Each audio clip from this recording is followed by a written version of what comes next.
नत्वा श्रीवल्लभाचार्यान् भगवन्तं च तत्गुणान् गुणस्वभावबोधार्था या वाचस्ता उपास्महे।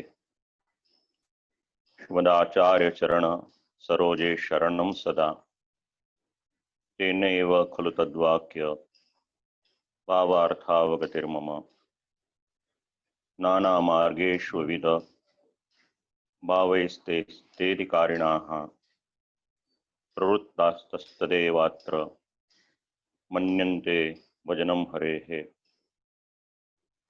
अतस्तन्मार्गभावादिकारिणां तत्स्वरूपताः फलतश्च निजाचार्याः सन्देहविनिवृत्तये वेदबोधितकूपादि जलदृष्टान्तभेदताः विवेकं चक्रिरे तत् भावार्थो हि प्रकाश्यते।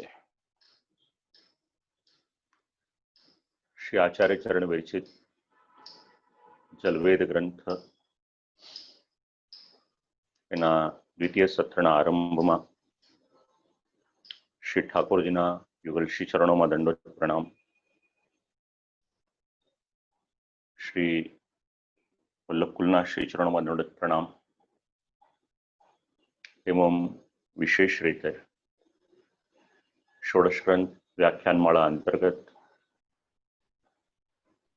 जलवेद ग्रंथना त्रिदिवसीय सत्रना अध्यक्ष पूज्यपाद गोस्वामी 108 श्री भरतकुमारजी महाराज श्रीना श्री चरणों में प्रणाम। अने आप सर्व श्रोताओं जे माध्यम थी आप श्रवण करी रह्या छो आप सर्वने पण भगवत स्मरण। जलवेद ग्रंथ में छठो श्लोकनो पूर्वार्ध ત્યાં સુધી આપણે 7 પ્રકારના વક્તા તેના હૃદયના ભાવ ને સમજવાને માટે કંઈક વિનમ્ર આપણે પ્રયત્ન કર્યો। તો શ્રી આચાર્ય ચરણ જે સમજાવી રહ્યા છે આપણને સર્વને કેવળ વાણીનું માધુર્ય જ વક્તાને માટે પર્યાપ્ત નથી, એની સાથે સાથે એના હૃદયના જે ભાવ છે એ પણ ખૂબ મહત્વના છે।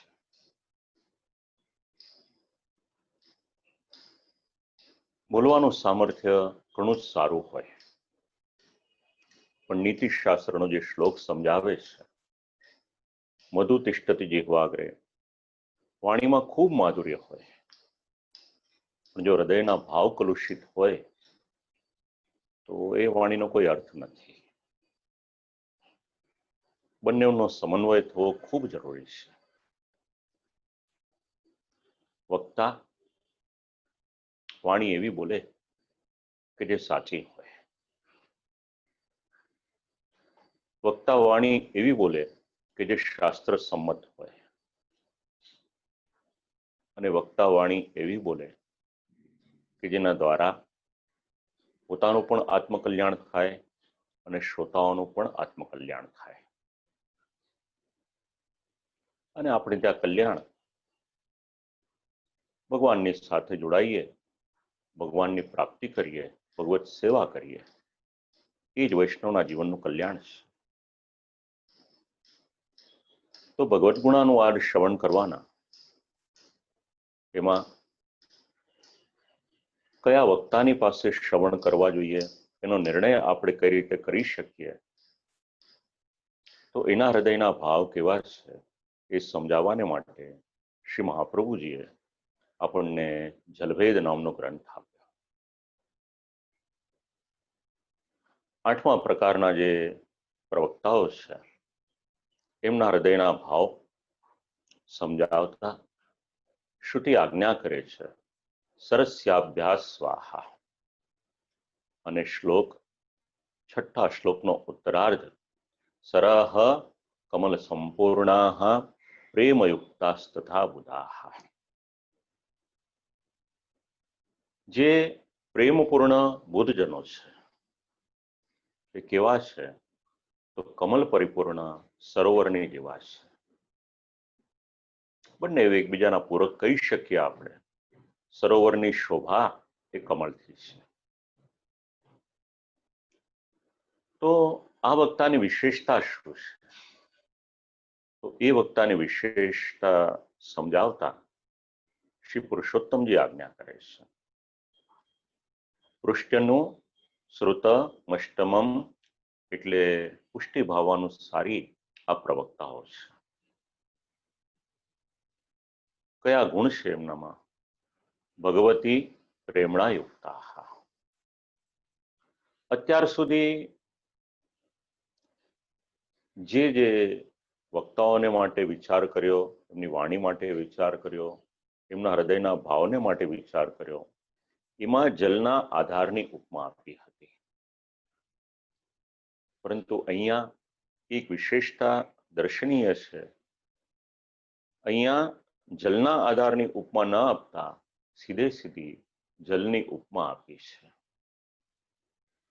કારણ જે પ્રકારે સરોવરનું જલ સર્વત્ર વ્યાપ્ત થઈ જાય છે, એ પ્રમાણે આ શ્લોકમાં જે નિરૂપણ કરવામાં આવ્યું છે એ વક્તાઓના ભાવ પણ સર્વત્ર એટલે શ્રોતાઓના હૃદયમાં એ વ્યાપ્ત થઈ જાય છે. કેવા છે આ વક્તા? ટીકાકાર સમજાવે છે આપણને. ભગવતી પ્રેમણા યુક્તા. પ્રેમણા, એમનો સ્નેહ ભગવાનમાં ખૂબ જ થયેલો છે. કેવળ બોલવાને માટે બોલતા નથી. પ્રભુમાં મન અનુરક્ત થઈ ગયું છે. ભગવાનમાં ખૂબ સ્નેહ થયેલો છે. અને એટલા એનું પરિણામ શું? નિવૃત્ત લૌકિક રાગા. જેમનો સ્નેહ ભગવાનમાં થઈ જાય, જેમનો પ્રેમ ભગવાનમાં થઈ જાય, એનું પરિણામ શું આવે? તો લૌકિક આસક્તિ આ વક્તાઓમાંથી છૂટી ગઈ છે. અને લૌકિક આસક્તિ છૂટી ગઈ એટલે પછી મન એ પૂર્ણપણે ભગવાનમાં જોડાઈ ગયેલું છે. તથા પૂર્વોક્તવત બુધાહા ભગવત શાસ્ત્ર તત્પરાહા શ્રોતુહુ સંદેહવારકા. પહેલા કહેલા વક્તાઓની જેવા જ ગઈકાલે આપણે જે સમજ્યા હતા, પંડિત પણ છે, ભગવત શાસ્ત્રમાં તત્પર પણ છે, અને સાથે સાથે શ્રોતાઓના સંદેહનું નિવારણ કરવા વાળા પણ છે. આવા જે વક્તા છે. કેવા છે? એટલે એ તે સરાહા કમલ સંપૂર્ણ. સુંદર મજાનું સરોવર હોય અને એ સરોવરમાં કમલના પુષ્પ ખીલ્યા હોય. આપણા ઠાકોરજીને પણ કમલ અતિશય પ્રિય છે. અને એટલા જ માટે વ્રજથી જ્યારે શ્રી નાથ દ્વારા પધારતા હતા તો એક સ્થાનમાં શ્રી ઠાકોરજી કેટલોક સમયને માટે વિશેષ રૂપે રોકાયેલા છે. તો આ વક્તાઓ કેવા છે? સરાહ કમલ સંપૂર્ણા સરસિયાની કમલાની તૈહિ સંપૂર્ણા. સંદેહનું નિવારણ પણ કરે અને કમલયુક્ત સરોવરની સમાન આ શ્રોતાઓ છે. સરોવરમાં ખીલેલ કમલ એ ભક્તિરૂપ અને એનું જે જલ છે એ રસરૂપ છે. જ્ઞાનની સાથે સાથે ભક્તિ પણ છે અને ભગવાનના રસ સ્વરૂપને જાણવા વાળા પણ છે. અને જેવો સ્વભાવ છે એવી જ એમની ક્રિયા પણ છે. તો આવા વક્તાઓની પાસેથી શ્રવણ કરે એને પ્રશસ્ત ગણ્યું છે. કારણ કે તેઓના વચનામૃત પુષ્ટિ ભક્તિની પુષ્ટિ કરે છે.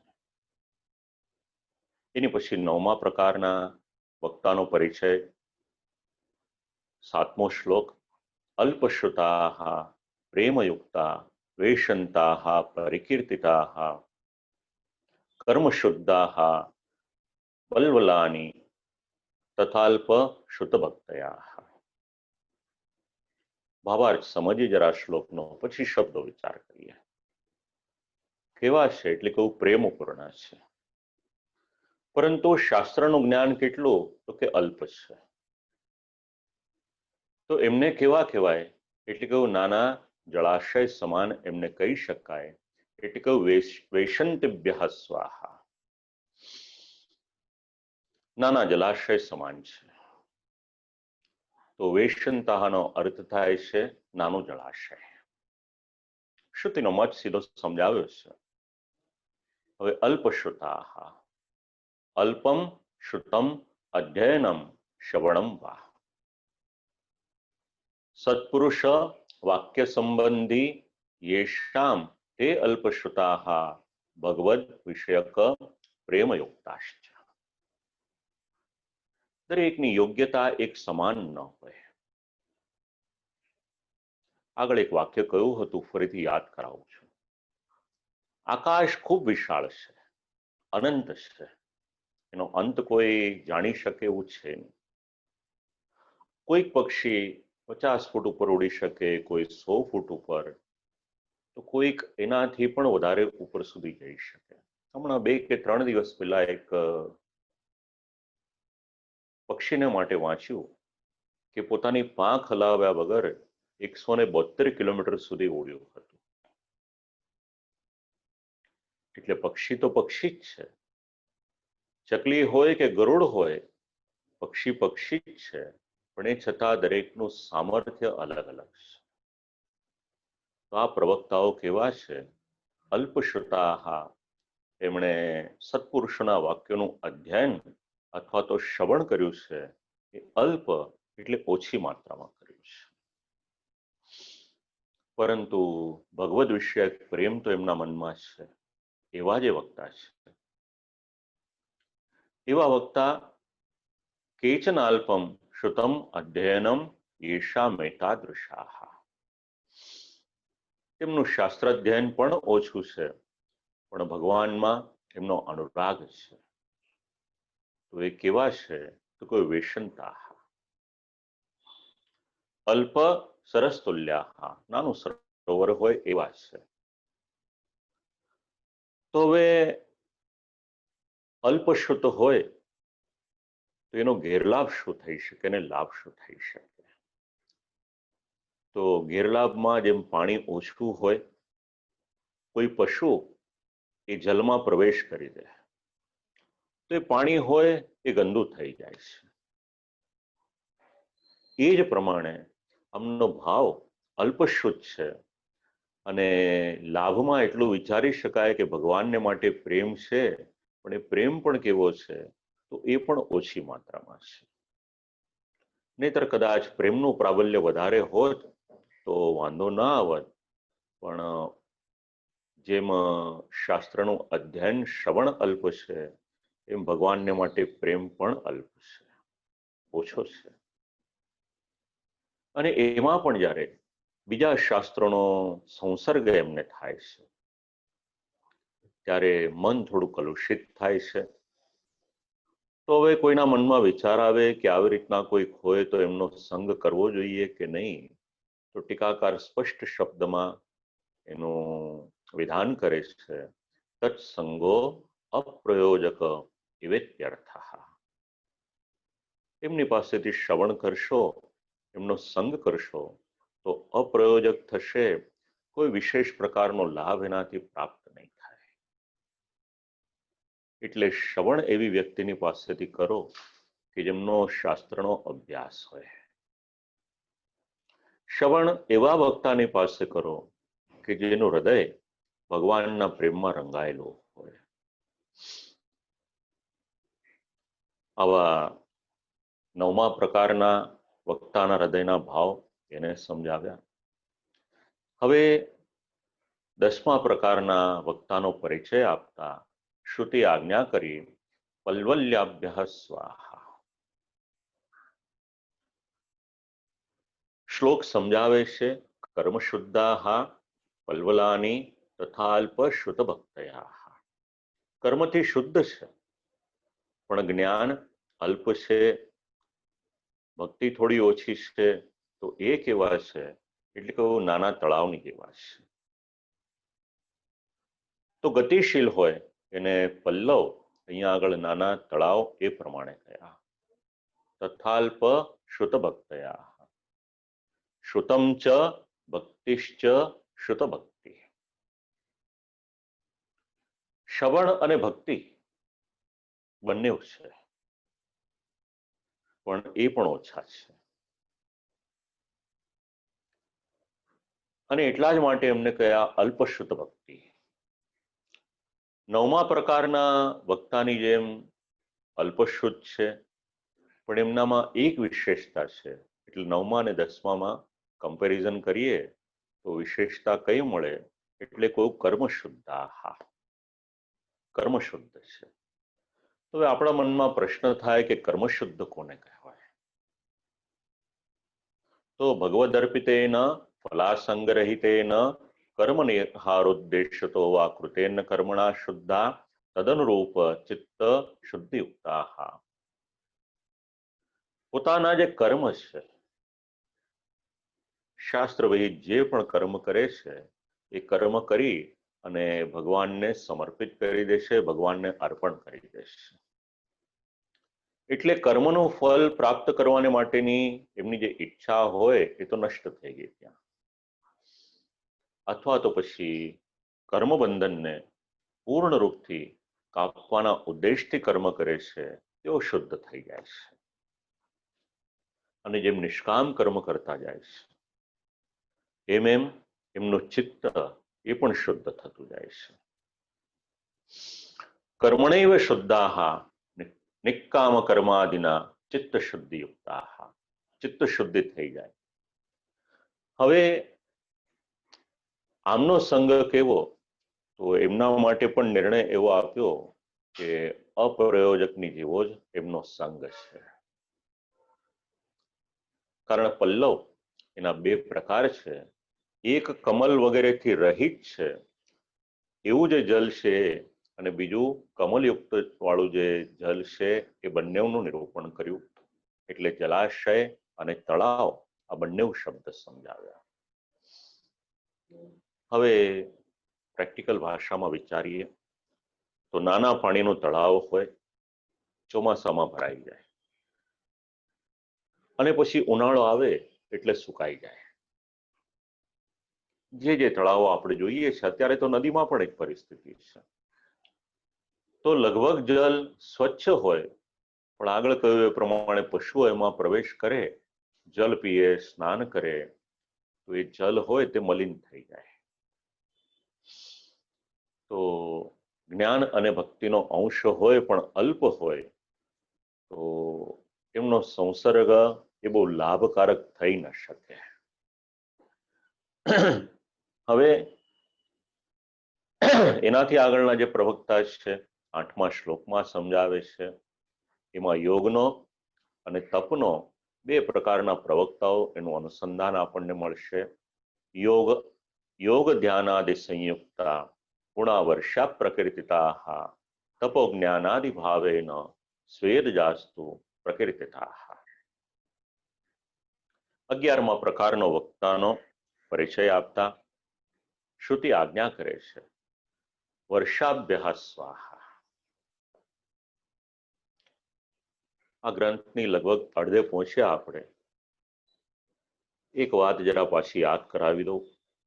કોઈ શ્રોતાઓ કાલે કદાચ ન જોડાઈ શક્યા હોય, કોની પાસેથી શ્રવણ કરવું એ શ્રવણને માટેના જે વક્તાના હૃદયના ભાવ છે એને શ્રી આચાર્ય ચરણ આ ગ્રંથ દ્વારા સમજાવી રહ્યા છે.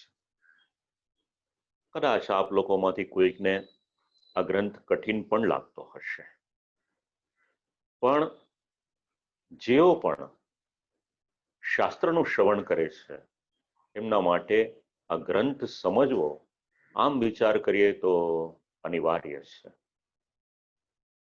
કારણ આપ લોકો જ્યારે કોઈકની પાસે શ્રવણ કરવાને માટે જાઓ છો તો એ વક્તાની પાસે આપની શ્રદ્ધા લઈને જાઓ છો. તો વક્તામાં યોગ્યતા કઈ હોવી જોઈએ? એ વક્તાનું આપણી ભાષામાં વિચારીએ તો કેલિબર શું છે? એના હૃદયના ભાવ શું છે એ સમજાવનાર અગર કોઈ ગ્રંથ હોય તો આ જલવેદ ગ્રંથ છે. શરૂઆતમાં જ્યારે મેં પણ એક વખત બે વખત વાંચ્યું તો મને સમજાયું નહોતું, પણ જેમ જેમ પછી વાંચતા વિચારતા ટીકા ગ્રંથો વાંચતા જેમ જેમ આગળ વધતા ગયા, અને આમ પણ જે પણ ધર્મના ગ્રંથો છે એવું ન વિચારશો કે એક વખત વાંચશો ને આવડી જશે. અને એટલા જ માટે સત્સંગ કરીએ, અલગ અલગ ગ્રંથોનું અનુસંધાન રાખીએ તો ધીરે ધીરે આ શાસ્ત્રની વાણી શ્રી આચાર્ય ચરણની કૃપાથી હૃદયારૂઢ થાય. તો 11મા પ્રકારના જે શ્રોતા છે, યોગ ધ્યાનાદિ સંયુક્તા ગુણાવર્ષા પ્રકીર્તિતા. યોગ અને ધ્યાન ધારણાદિથી જે વક્તા સંપન્ન હોય તેમના ભાવ કેવા છે, એટલે કહું કે વરસાદના જલ સમાન છે. એ વરસાદનો સ્વભાવ શું છે સમજી લેશો એટલે તરત જ આ વાત સમજાઈ જશે. હવે શબ્દ પ્રયોગ કર્યો છે યોગ. કોઈ ગ્રંથને જ્યારે લંબાવવાનો હોય છે વક્તવ્યમાં, ત્યારે પછી આવો એકાદ શબ્દ કે કારિકા લઈ અને પછી એનું ડિટેલિંગમાં જઈ અને વિચાર કરી શકાય, એવી રીતના પણ એક ક્રમ વિચારી શકાય. અને શાસ્ત્રમાં સમાસ, વ્યાસ એટલે એનો વિસ્તાર અને સંક્ષિપ્તીકરણ એ તો લગભગ ચાલતું હોય છે. તો યોગનું પ્રયોજન શું છે? તો યોગ છે ચિત્તવૃત્તિનો નિરોધ કરવાને માટે.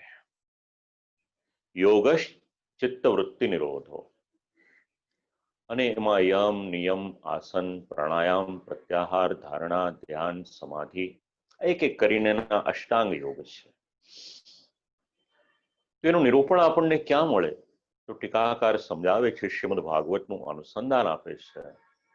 બીજા સ્કંદમાં જ્યારે શ્રી સુખદેવજી મહારાજ કથા કરવાની શરૂઆત કરે છે, રાજાના પ્રશ્નનો જવાબ આપવાનો હોય છે, ત્યારે પહેલા તો રાજાના મનનો ડર દૂર કરે છે અને પછી ગૃહાત પ્રવ્રજિતો ધીરહા પુણ્ય તીર્થ જલાપ્લુતાહ આ શ્લોકથી યોગ સમજાવવાની શરૂઆત કરે છે.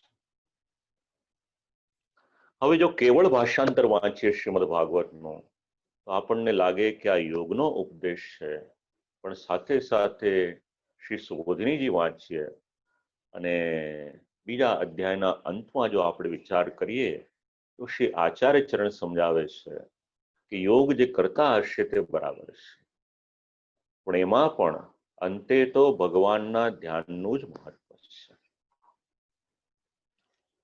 તો યોગ માર્ગ એમાં યસ્યામ સંધાર્યમાણાનામ શ્લોકોનું પણ અનુસંધાન આપે છે. તો યમ નિયમ ઇત્યાદિ કરતા કરતા ધ્યાન સુધી પહોંચે. તો ધ્યાન એટલે શું? ચિત્તને એક સ્થળ ઉપર કેન્દ્રિત કરવું, એનું નામ ધ્યાન. આપણે ઘણી વખત બોલીએ છીએ કે સાંભળીએ છીએ તો કોઈ એવું કહે કે આ વાત જરા ધ્યાનથી સાંભળજો, એકાગ્રતા રાખો, કોન્સન્ટ્રેશન રાખો. તમારું ચિત્ત, અને એમાં પણ ખાસ કરીને જે મલ્ટીટાસ્કિંગ કરતા હોય એનું ચિત્ત એક સ્થાનમાં લાગવું એ થોડુંક અઘરું બને. અને યોગ આ જ સમજાવે છે. એક સાથે આપણે આપણા મગજથી 10 કામ કરતા હોઈએ એની બદલે એને થોડું શાંત કરવાનું શીખવાડે છે, એ યોગ શીખવાડે છે. કેચિત સ્વદેહાંત હૃદયાવકાશે પ્રાદેશ માત્રમ પુરુષમ વસંતમ, આવા દ્વિતીય સ્કંદના શ્લોકોનો ઉલ્લેખ ટીકાકારો કરે છે. યોગ, ધ્યાન, ત્રીજો શબ્દ છે આદિ. આદિમાં પછી યોગના 8 અંગ, એની અંતર્ગત આવનાર ધારણા છે, એનું પણ અનુસંધાન લઈ શકાય. તો આવા પ્રકારના પ્રવક્તા વર્ષા. યોગ, ધ્યાન, ધારણામાંથી એક એક દ્વારા અથવા તો એક સાથે ત્રણેય દ્વારા સંયુક્ત થયેલ ભગવાનના યોગ પ્રભાવ વગેરે અને રૂપલીલા વગેરે ગુણ જે વક્તાઓમાં પ્રકટ હોય એના માટે શબ્દ પ્રયોગ કર્યો છે વર્ષા. તો વર્ષય એટલે વર્ષાના વરસાદના જલ સમાન છે. વરસાદ સંબંધિત આ જલ છે. તો લાભ કઈ થાય કે ન થાય? તો અધિકાર વિશેષાન કૃતાર્થયંતી ન સર્વાન ઇતિ અર્થઃ. એ માર્ગમાં કોઈકનો વિશેષ અધિકાર છે, એમને આ પ્રકારના પ્રવક્તાઓ છે એ કૃતાર્થ કરે છે, દરેકને કૃતાર્થ કરતા નથી. અને અહીંયા આગળ પ્રસંગ ભાવનો ચાલી રહ્યો છે.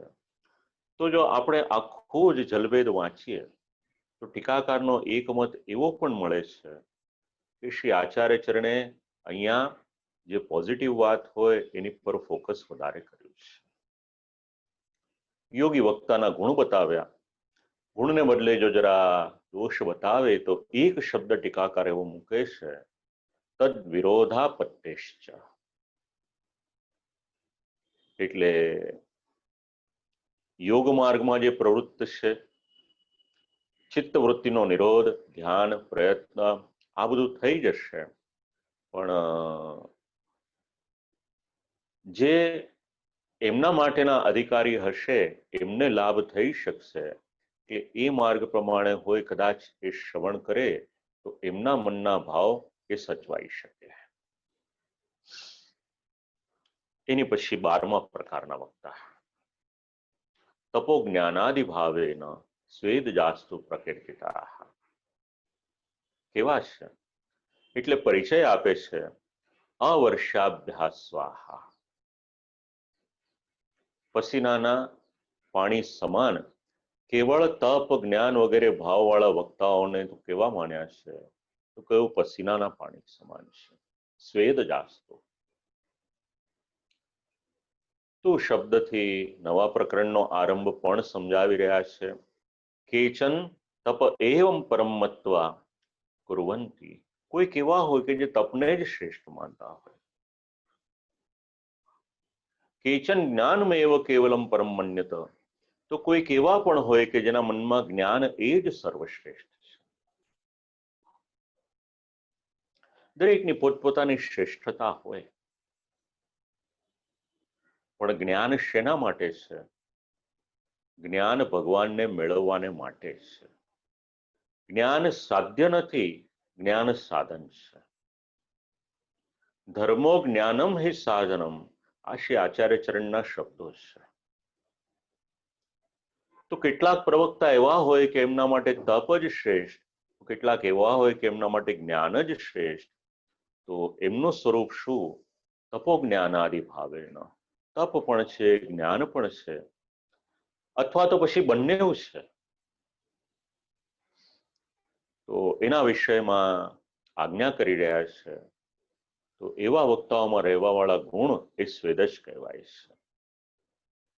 તો તપનો અર્થ શું? તપ સંતાપે, ઇન્દ્રિયોને તપ્ત કરવી. પુરાણોમાં ઘણા પ્રસંગો છે. કેટલાય વર્ષોની તપસ્યા ઋષિમુનિઓએ પણ કરી છે, રાજવી પુરુષોએ પણ કરી છે, અને અસુરોએ પણ કરી છે. કેવળ એક વર્ગનો એ તપ ઉપર અધિકાર નથી. જેવા જેના મનના ભાવ એ પ્રમાણે એને તપ કર્યું છે. શરીરેન્દ્રિયાદિકમ તપતી યત્કર્મ. કૃષ્ણ હોય, ચાંદ્રાયણ હોય, જેના દ્વારા શરીર, ઇન્દ્રિયો વગેરે તપે, એનું નામ તપ છે. અને પંચાગ્નિ સાધન, પંચાગ્નિ સેવન ઇત્યાદિ કરે. અને જ્ઞાન શબ્દનો અર્થઘટન એક ટીકાકાર ઈશ્વરવાદી સાંખ્ય સિદ્ધ થયેલું જ્ઞાન એવો પણ કરી રહ્યા છે. તેષામ ભાવેન વિદ્યમાનતયા સંયુક્તા યે ગુણાસ્તુ સ્વેદજાઃ પ્રકૃતાઃ તા યથા ન સમીચીન વ્યવહાર યોગ્યાઃ. હવે પસીનાનું ચલ. તો વસ્ત્રની સાથે એ ભળી જાય, આપણું વસ્ત્ર ભીનું થઈ જાય. એવી જ રીતે કેવળ તપ અને જ્ઞાન હોય કે એવો ભાવયુક્ત જે હોય, તો એ પણ ભગવત ગુણગાનમાં મિશ્રિત થઈ જાય છે. હવે કોઈ શાસ્ત્રીય કર્મ કરવું હોય કે શુદ્ધ કર્મ કરવું હોય તો પસીનાનું જલ તો એમાં ઉપયોગમાં આવી ન શકે. એવી જ રીતે જે કેવળ શરીરના તપ કરે છે, કોઈ અન્ય તાપને દૂર નથી કરી શકતા, એવી જ રીતે આવા જે પ્રકારના વક્તાઓ છે, એવા જ એમના હૃદયના ભાવ છે, એ બીજા કોઈના તાપનું નિવારણ એ કરી શકશે નહીં, આવો ટીકાકારનો અભિપ્રાય છે. તો આવાનો સંગ કરવો કે નહીં? તો સ્પષ્ટ શબ્દમાં લખ્યું છે, સંગો ન પ્રકૃતોપયોગી. એ સંગ કઈ ઉપયોગી નહીં થઈ શકે. એની પછી 9મો શ્લોક, અલૌકિકેન જ્ઞાનેન યે તો પ્રોક્તા હરિર્ગુણાઃ કાદાચિત કા શબ્દગમ્યાઃ પતત શબ્દા પ્રકીર્તિતાઃ. તો 13મા પ્રકારના પ્રવક્તાનો પરિચય આપે છે શ્રુતિ, રાધુનિભ્યઃ સ્વાહા.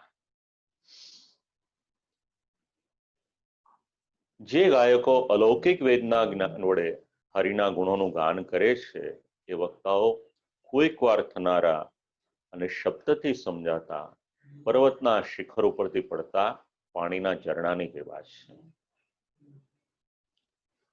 કોના માટેની વાત છે? આગળ કેવળ જ્ઞાનની વાત કરી, હવે અલૌકિક જ્ઞાનની વાત કરી રહ્યા છે. જ્ઞાનના અનેક પ્રકાર છે. એકદમ સાદી ભાષામાં આપણે વિચાર કરીએ તો બે પ્રકારનું જ્ઞાન વિચારી શકાય. એક લૌકિક જ્ઞાન છે અને બીજું અલૌકિક જ્ઞાન છે. લૌકિક જ્ઞાન એટલે શું?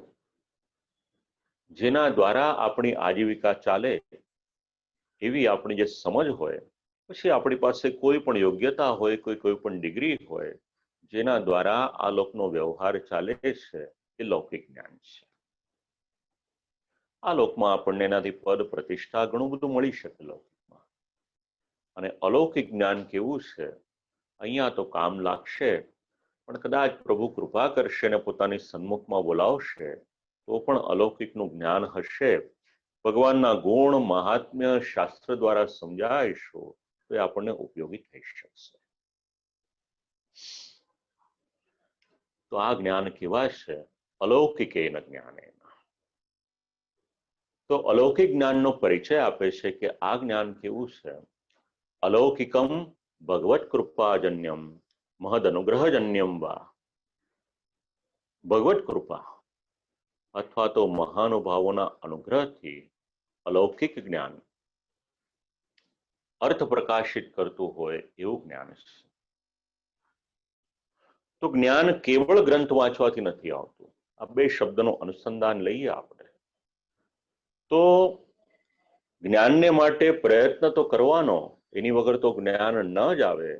પણ પ્રયત્નની સાથે સાથે જ્યારે શ્રી ઠાકોરજીનો અનુગ્રહ થાય છે, અથવા તો પછી જે પણ મહાપુરુષો છે, અથવા તો જે ગુરુની પાસે અધ્યયન કરીએ છીએ, એમની કૃપા થાય છે, ત્યારે મળેલું જ્ઞાન એ ફલીભૂત થાય છે. આ પ્રકારના વક્તાઓની પાસે વિલક્ષણ જ્ઞાન છે. તો એ વિલક્ષણ જ્ઞાનનો લાભ બધાને મળે છે કે નહીં? એટલે સમજાવ્યું કે એ જ્ઞાનની અનુભૂતિ કેવળ એમને એમના મનમાં જ થાય છે. અને સાથે સાથે શ્રોતાઓના અધિકારને માટેનો પણ એમને ખ્યાલ આવે છે. તો પછી તેઓ વર્ણન કેવું કરે છે? એટલે સમજાવ્યું કે જે પ્રમાણેનો શ્રોતાનો અધિકાર હશે એ પ્રમાણે જ ભગવાનના ગુણોનું વર્ણન તેઓ કરશે. કોઈ વિશેષ કાળમાં જ બુદ્ધિગોચરા એટલે બુદ્ધિગમ્ય એમના ગુણાનુવાદ એ થઈ શકશે. શબ્દગમ્ય યથાર્થ વાક્યો દ્વારા જ એને જાણી શકાશે. શ્રોતાની પણ યોગ્યતા કદાચ નહીં હોય તો એ જાણી શકશે કે કેમ, એ પણ પ્રશ્ન છે. અને પતત શબ્દાહ, ઝરણામાંથી પડતા જલનો જે નાદ ચારે તરફ સંભળાય છે એ પતત શબ્દાહ. તો ભગવાનના રહસ્યમય ગુણોનું જ્ઞાન અથવા તો શ્રવણ કરીએ જ્યારે, તો આ વક્તાઓ દ્વારા એ શ્રવણ સિદ્ધ થઈ શકે છે. તો પછી પ્રશ્ન આવે કે સંગ કરવો જોઈએ કે ન કરવો જોઈએ? તો સંગહા સર્વથા કાર્યમ, એમનો સંગ સર્વથા કરવો જોઈએ, આ નિર્ણય આપ્યો. પછી અલૌકિક જ્ઞાનનો અર્થ વેદના અનુસંધાનમાં પણ સમજાવ્યો છે, પણ એ પછી શાસ્ત્રની ચર્ચામાં આપણે વધારે ઉતરતા નથી. નહીતર તો પછી એમાં શ્રી આચાર્ય ચરણને માટેનો પણ કંઈક શાસ્ત્રીય પક્ષ એમાં રજૂ કરવામાં આવ્યો છે. તો આ પ્રકારના વક્તાનું નિરૂપણ કર્યું. એની પછીના 14મા પ્રકારના વક્તા દેવાદ્યુપાસનોદ્ભૂતાઃ પૃષ્વા ભૂમેરિવોદ્ગતાઃ. આ પ્રવક્તા કેવા છે એટલે એનો પરિચય કરાવ્યો. પૃષ્વાભ્યઃ સ્વાહા. પૃથ્વીમાંથી ઉત્પન્ન થનાર ઝાકળના જળ જેવા આ પ્રવક્તાઓ છે કે જેઓ દેવાદિની ઉપાસના કરે છે ને એના દ્વારા વક્તા થાય છે. હવે થોડોક વિચાર કરવા જેવો છે આનો. દેવાહા, તો દેવાનો અર્થ શું થાય? દેવાહા શ્રોતાહા પૌરાણિકાશ્ચ શિવાગ્નિ દુર્ગા ગણપતિ પ્રભૃતય.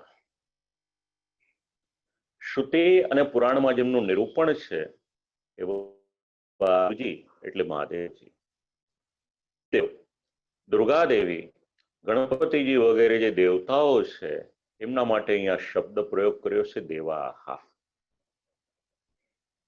આદિ, તો આદિનો અર્થ શું થાય? આદિ શબ્દે નાન્યે પિતૃમાત્રાદયા, એટલે એવા જે પ્રવક્તા છે એના માતા પિતા. હવે આ બંને સમજ્યા તો ખરા, પણ એનું શું? એટલે ત્રીજો શબ્દ છે ઉપાસના. તેષામ ઉપાસનમ સ્વરૂપ ચિંતનમ સેવનમ વા તેનોદ્ભૂતા ઉપાસકે ઉદ્ગતાઃ. હવે આ પ્રકારના વક્તાઓ ઉપાસના કોની કરે છે? તો ઉપર આવવાને માટે મહાદેવજીની પણ ઉપાસના કરે, દુર્ગાદેવીની પણ ઉપાસના કરે, ગણેશજીની ઉપાસના પણ કરે, અગ્નિદેવની ઉપાસના પણ કરે, અને પોતાના મા બાપની સેવા પણ કરે. શેના માટે? તો આ બધું જ કરે તો એના દ્વારા એમનામાં સામર્થ્ય, બલ, યોગ્યતા પ્રાપ્ત કરી શકે એના માટે કરે છે. એટલે એમની જે ઉપાસના છે એ કંઈક મેળવવાને માટે છે. તો તે ગુણોનો અનુભવ એ વક્તા પોતે કરે છે.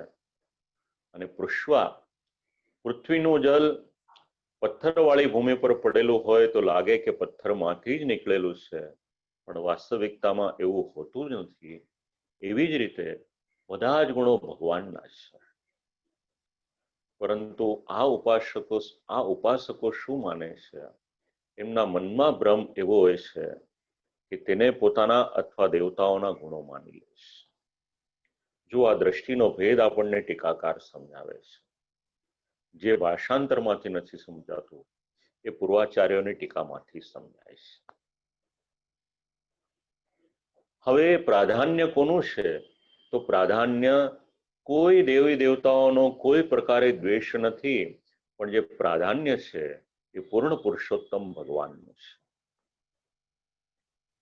હવે જો ભગવાનને બદલે દેવી દેવતાઓનું પ્રાધાન્ય માની લે તો પછી એમની વાણી પણ એ જ રીતે નીકળવાની છે. તો જેમની ઉપાસના કરી હોય એમનું પ્રાધાન્ય એમની વાણીમાં આવી જાય અને એ દેવતાઓના ગુણો માની લે છે અને પોતાનામાં થોડીક શ્રેષ્ઠતા પણ કદાચ માની લેતા હશે, અને એના કારણે અહંકાર આવી જાય છે. અને આવા જ્ઞાન, બળ, સામર્થ્ય વગેરે ગુણોનું સ્વરૂપ અને ફલ કેવું છે? કે એનું ફલ એક કનિષ્ઠ છે, જગન્ય છે, હલકું છે. એટલે વટ ઓબ્વિયસ છે. આમના માટે તો સ્પષ્ટ શબ્દોમાં આજ્ઞા કરી કે આવા વક્તાઓનો સંગ એ કરવો જોઈએ નહીં. ન કરવો એ શ્રેષ્ઠ છે. હવે સાથે સાથે જરા મનમાં એ પણ વિચાર કરતા રહેજો, ઘરના વડીલો સમય મળે એટલે ટેલિવિઝન ઉપર કથા શ્રવણ કરતા હોય છે. એમ વિચારે કે કોઈનું કંઈ નથી આવતું, તો જે આવે છે એ સારું છે. હવે એ કરવું જોઈએ શ્રવણ કે ન કરવું જોઈએ, જ્યારે જલવેદ ગ્રંથ આપ લોકો શ્રવણ કરશો, નિર્ણય પોતે કરવાનો છે. શ્રી આચાર્ય ચરણ તો આપણી પાસે બધાના પ્રકાર સમજાવી દે છે કે બધામાં આ યોગ્યતા છે. શું કરવું શું ન કરવું એ તો શ્રવણ કરનારે નિર્ણય કરવાનો છે. કારણ કે જેવી રીતે ભક્તિવર્ધિનીમાં પણ શ્રી પુરુષોત્તમ જોશીનો પ્રશ્ન હતો, તો શ્રી આચાર્ય ચરણે એવો જ જવાબ આપ્યો કે જેને જે યોગ્ય લાગતો હોય એના માટે એ માર્ગ શ્રેષ્ઠ છે. મહાપ્રભુજી કોઈને ફોર્સ નથી કરતા કે તમે પુષ્ટિમાં જ આવો, નિર્ણય તમારે લેવાનો. એટલે કોની પાસેથી શું શ્રવણ કરીએ છે અને પછી એની મન ઉપર કઈ અસર થતી હશે એનું પણ ક્યારેક વિશ્લેષણ ભલે ગ્રંથમાં નથી આપ્યું, પણ એને બી ક્યારેક કોરિલેટ કરવા જેવું છે. એની પછીનો શ્લોક એટલે ઉત્તરાર્ધમાં 15મા પ્રકારના વક્તાનો પરિચય શ્રુતિ કરાવે છે. સ્યંદમાનાભ્યઃ સ્વાહા. તો 10મા શ્લોકનો ઉત્તરાર્ધ પરિચય કરાવે છે. સાધનાદિ પ્રકારેણ નવધા ભક્તિ માર્ગતાઃ પ્રેમપૂર્ત્યાઃ સ્ફુરદ્ધર્મઃ સ્યંદમાના પ્રકીર્તિતાઃ. સાધનાદિની રીતથી 9 પ્રકારની ભક્તિથી પ્રેમથી પરિપૂર્ણ થતા જેમનામાં ભગવત ધર્મો સ્ફુરે છે તે વક્તાઓ કેવા, તો પર્વતમાંથી નીકળતા વહેતા ઝરણાના જલની જેવા છે. તો સાધનાદિ કયા, તો એનું અર્થઘટન છે વર્ણાશ્રમ ધર્મ. નિષ્કામ ભાવથી આ બધા સાધન કરે. નવધા ભક્તિ માર્ગતાઃ, નવધા ભક્તિ એમાં જે નિરૂપણ કરવામાં આવ્યું છે એનો પણ ઉપાય કરે છે. અને મર્યાદા માર્ગીય સાધનની સાથે નવધા ભક્તિના ઉપાયો દ્વારા હૃદયમાં ભગવદ ભક્તિ વ્યાપ્ત થાય છે. અને પછી હૃદયમાં જે ભગવત ધર્મ સ્ફુરિત થાય છે એ વક્તાને માટે કહ્યું સ્યંદમાના. તો આવા જે પ્રવક્તાઓ છે, સ્નાન આચમન વગેરેમાં આવું જલ એ પ્રશસ્ત માનવામાં આવ્યું છે. જે ભૂમિ પર આવું જલ પડે છે એને શીતલતા પ્રદાન કરે છે, ઉપકારક છે. એવી જ રીતે આવા ગુણો જેનામાં છે, સર્વાન શ્રોતુન એ પ્રવક્તા બધા જ શ્રોતાઓને અને દર્શન કરવા વાળાઓને સ્વયં પોતાને પણ ભગવાનને ઉપયોગી બનાવી દે છે. એટલે કહ્યું કે આવા પ્રવક્તાઓનો સંગ કરવો હોય તો બહુ વાંધો નથી, આપ લોકો કરી શકો છો. તાદૃશાઃ સંગઃ કાર્ય ઇત્યર્થઃ. પછી 16મા પ્રકારના પ્રવક્તાઓ એનો પરિચય આપ્યો. સ્થાવરાભ્યઃ સ્વાહા. સ્થાવર તો શ્લોક એવું નિરૂપણ કરે છે, યાદૃશા તાદૃશા પ્રોક્તા વૃદ્ધિક્ષય વિવર્જિતાઃ સ્થાવરાસ્તે સમાખ્યાતા મર્યાદૈક પ્રતિષ્ઠિતાઃ. આગળના શ્લોકમાં જેમનું નિરૂપણ કર્યું એવા જ સાધનનિષ્ઠ અને સાથે સાથે એમના પણ હૃદયમાં ભગવાનને માટે પ્રેમ છે, પણ એમાં વધારો પણ નથી થતો, ઘટાડો પણ નથી થતો, સ્થિર ભાવવાળા છે. અને મર્યાદૈક પ્રતિષ્ઠિતા, કેવળ મર્યાદા ભાવમાં રહેલા પ્રવક્તાઓ કેવા છે, એટલે કે સ્થિર જલાશયના જેવા છે. યાદૃશા મર્યાદા માર્ગીય સાધન વગેરે એના દ્વારા નવધા ભક્તિરૂપ ઉપાયોથી ભગવત પ્રેમ કરવા વાળા પ્રવક્તાઓ માટે કહી રહ્યા છે. ये गुणाधारा वृद्धिक्षय विवर्जिताः ન વર્ધન્તે ન વા ક્ષીયન્તે. એમનો જે ભાવ છે ભગવત પ્રેમ વાળી સ્થિતિ સુધી પહોંચી ગયા છે. હવે ત્યાંથી આગળ પણ નથી વધતા અને પાછા પણ નથી આવતા. તેઓ સ્થાવર એટલે સ્થિર થઈ ગયેલા જલની સમાન છે. સ્થાવરાહા એટલે એક સ્થાન ઉપર એકત્ર થયેલું જલ હોય એની સમાન છે. અને એમાં પણ શબ્દ પ્રયોગ કર્યો છે મર્યાદૈક પ્રતિષ્ઠિતા. ત્રણ શબ્દ છે, મર્યાદા, એક અને પ્રતિષ્ઠિત. તો એકનો અર્થ થાય છે કેવલ. એટલે તેઓ કેવળ અને કેવળ મર્યાદા માર્ગમાં જ સ્થિર રહે છે. આવા ભગવત ગુણના આધારરૂપી વક્તાઓને શ્રી આચાર્ય ચરણ કેવા માને છે? એટલે શબ્દ પ્રયોગ કર્યો છે સ્થાવરાહ. તા યથા એકત્રેવ તિષ્ઠન્તિ સ્વાધારમેવ ન શીતલીકુર્વન્તિ ગુણવત્તયા ખ્યાપયંતિ ચ. તે જળ કેવળ અને કેવળ પોતાનો જે આધાર છે એને જ શીતલ કરે છે. પોતાના સ્થાનની ગુણવત્તા અને ખ્યાતિ એને વધારે છે, પરંતુ પોતાની જાતે વહેતા નથી આગળ. કારણ કે જલનો સ્વભાવ તો વહેવાનો પણ હોય. આ તો સ્થાવર છે, એક સ્થાનમાં રોકાયેલા છે. વહેતા હોય તો દરેકને કૃતાર્થ કરી શકે, પણ વહીને આવું જલ કોઈને કૃતાર્થ કરતું નથી. તો આ પ્રકારના પ્રવક્તાઓની ખાસિયત શું? તો કે પોતાના સંબંધિત લોકોને જ ઉપયોગી હોય અને જે સ્થળે વિરાજમાન હોય એ સ્થાનને પ્રસિદ્ધ કરે છે. તો આવા પ્રવક્તાઓનો સંગ કેવળ સીમિત માત્રામાં જ ગુણકારી થાય છે, ન તો વિશેષાનુગ્રહ ફલક ઇતિ અર્થઃ. વિશેષ અનુગ્રહ રૂપી ફલ એવી ઈચ્છા કરીને કોઈક જાય તો એ પ્રાપ્ત થતું નથી. અને આ શ્રી મહાપ્રભુજીનો મત છે. આમાં અન્ય કોઈ સહમત ન પણ થાય આવી પણ એક કમેન્ટ ટીકાકાર કરી રહ્યા છે. કારણ કે શ્રી આચાર્ય ચરણ આ મત જે છે પોતાની કલ્પનાના આધારે નથી કહી રહ્યા. એ તો આપણે ગઈકાલે વિચાર્યું હતું. શ્રુતિના અને દરેક શ્લોકના આરંભમાં, કેવળ શ્લોક નહીં, દરેક પ્રવક્તાઓના આરંભમાં જે શ્રુતિનો મત છે એ તો આપણે બે શબ્દમાં લઈ જ રહ્યા છીએ. યાવત પ્રમાણ મર્યાદયા વિહિતા એટલે જેટલી મર્યાદા બંધાયેલી હોય એટલી જ મર્યાદામાં તેઓ રહે છે. નિરંતર પૂજા પ્રવાહમાં તેઓ રહે છે અને પોતાના મર્યાદા ધર્મમાં રહી અને જન્મ મરણના ચક્કરમાંથી છૂટી અને એ લોકોનું પણ કલ્યાણ થાય છે. નથી થતું એવું નથી. જન્મ મરણના ચક્કરમાંથી તો છૂટી જાય છે અને મોક્ષને પ્રાપ્ત પણ કરે છે. પણ એ મોક્ષ કયો? તો કે મર્યાદા માર્ગ અનુસાર મળતો મોક્ષ હોય એને પ્રાપ્ત કરે. તત્પશ્ચાત 17મા પ્રકારના વક્તાનો પરિચય, 12મા શ્લોકનો ઉત્તરાર્ધ અને 13મો શ્લોક. નાદેયભ્યઃ સ્વાહા એટલે નદીના જલ સમાન એનું નિરૂપણ કરે છે.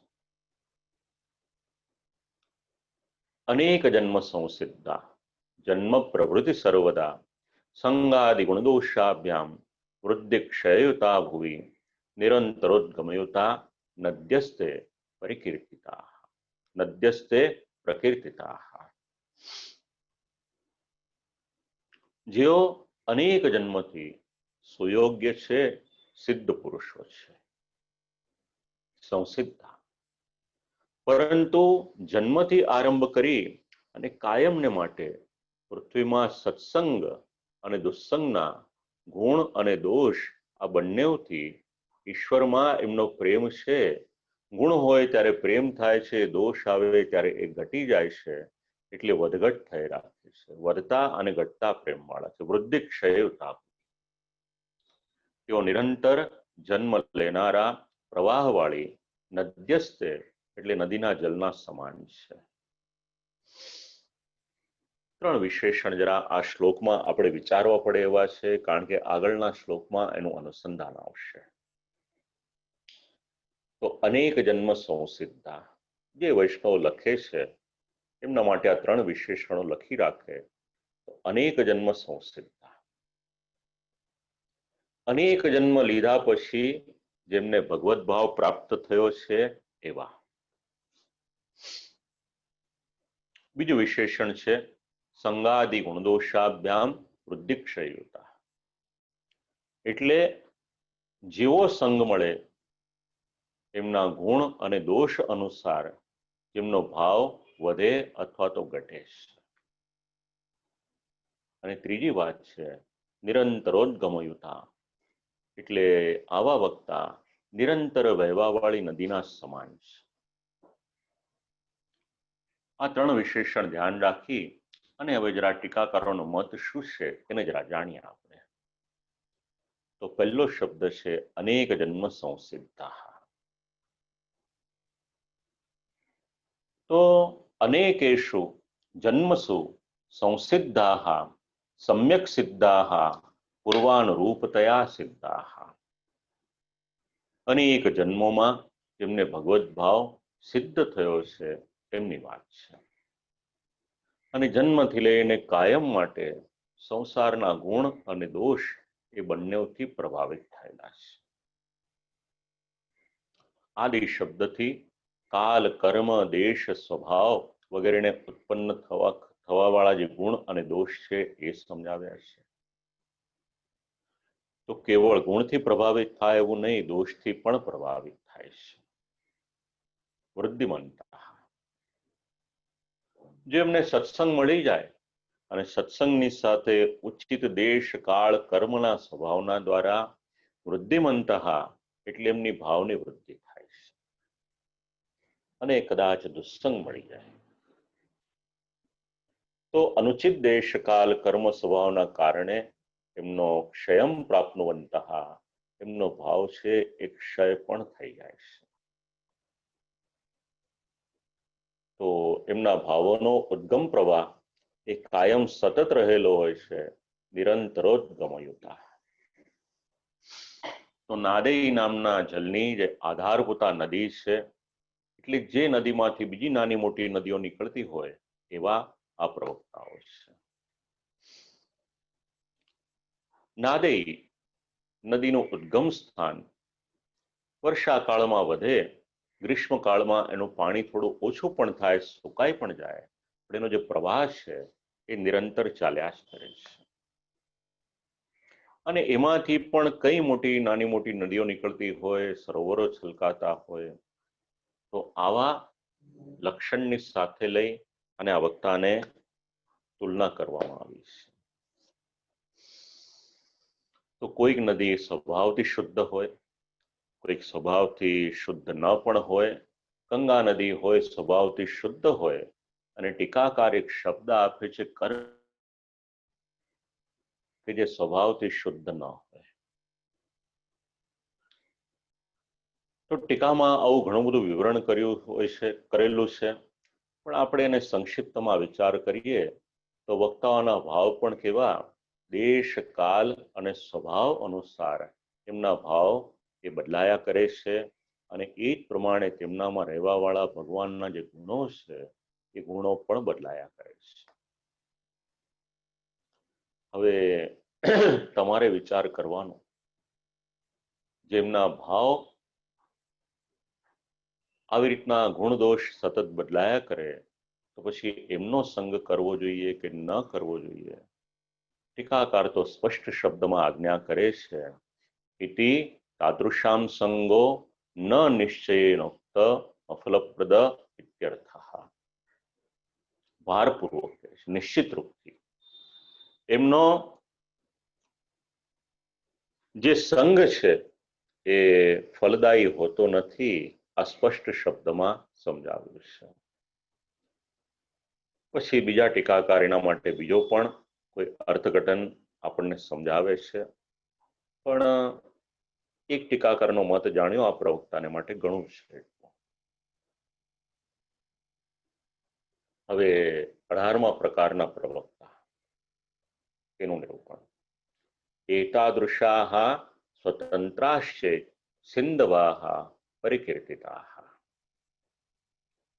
સૈંધવિભ્યઃ સ્વાહા, આ શ્રુતિની આજ્ઞા અનુસાર ઉપર જે નિરૂપણ કર્યું, 17મા ભાવવાળા વક્તાઓ જો મનની સર્વ ઉપાધિઓથી મુક્ત અને સ્વતંત્ર હોય તો સાગરમાં મળતી મોટી નદીના સમાન એ વક્તાઓને સમજાવી રહ્યા છે. હવે એતાદૃશાઃ એટલે કેવા? તો આગળના શ્લોકમાં હમણાં જે 3 વિશેષણ આપ લોકોને જણાવ્યા, એ 3 વિશેષણ વાળા જે વક્તાઓ છે એની વાત કરી રહ્યા છે.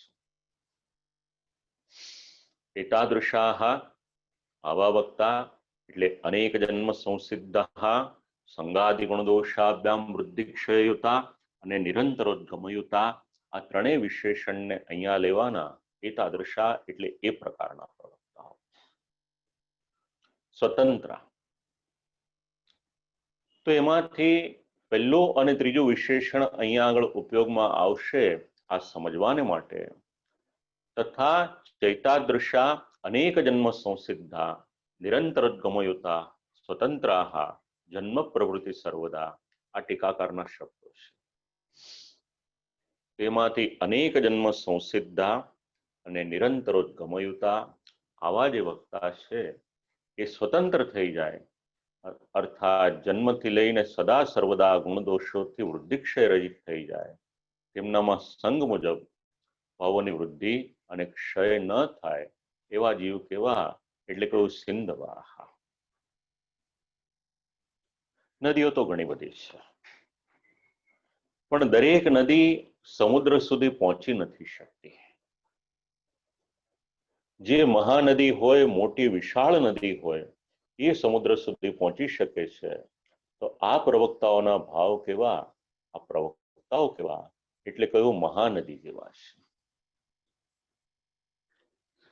એટલે સંગના ગુણદોષોને કારણે ભાવોમાં વૃદ્ધિ અને ક્ષય થવા વાળી ન્યૂનતા એમનામાંથી દૂર થઈ જાય તો તેષામ ભાવો, પણ એ જે ન્યૂનતા છે એ દૂર થાય તો જ વાત છે.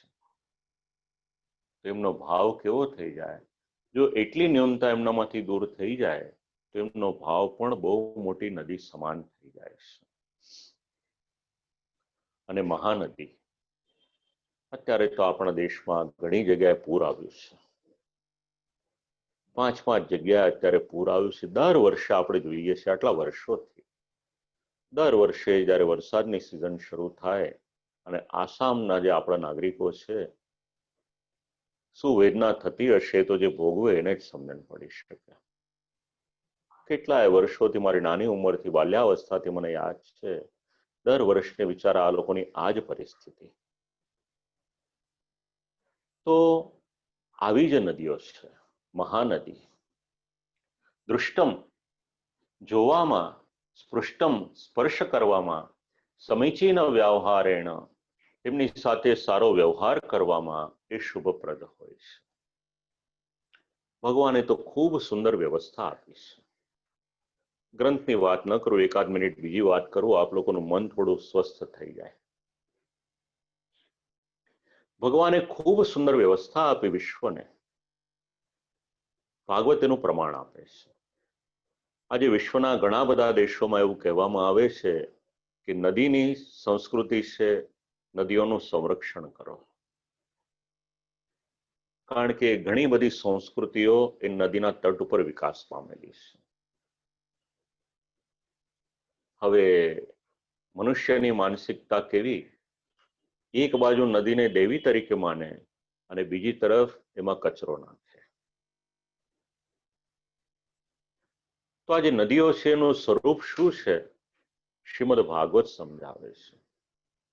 આપણને નદી સ્વરૂપ લાગે છે, પણ ભગવાનનું જે વિરાટ સ્વરૂપ છે, એ વિરાટ સ્વરૂપમાં તો ભગવાનના શિયંગમાં રહેલી જે નાડીઓ છે, એ નાડીઓ આ નદીનું સ્વરૂપ છે. એક તરફ ઋષિમુનિઓની દ્રષ્ટિ છે. બાલ્યાવસ્થાથી આપણે જોતા આવ્યા, એક સ્થાનમાંથી બીજા સ્થાનમાં જવાનું હોય અને જો રસ્તામાં નદી આવે તો કઈ નહીં, તો એ જમાનામાં 5 પૈસા 10 પૈસા ચારણા આઠાના રૂપિયો કંઈક પણ એમાં પધરાવતા, કારણ કે પ્રવાસમાં છે, નીચે જઈને પૂજન કરી શકે એમ છે નહીં, પણ હૃદયનો જે ભાવ છે વધારે કંઈ નહીં તો એટલીસ્ટ ભેટ પધરાવીને પ્રણામ તો કરી દે.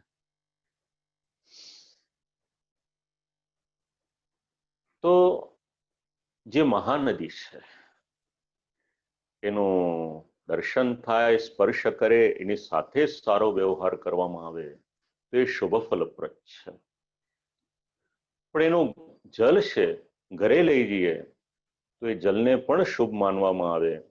એવી જ રીતે આ પ્રકારના જે પ્રવક્તાઓ છે એમાં પ્રવિષ્ટ થવા વાળા ભગવત ગુણ એ કેવા છે, એટલે કયું સ્વરૂપતઃ,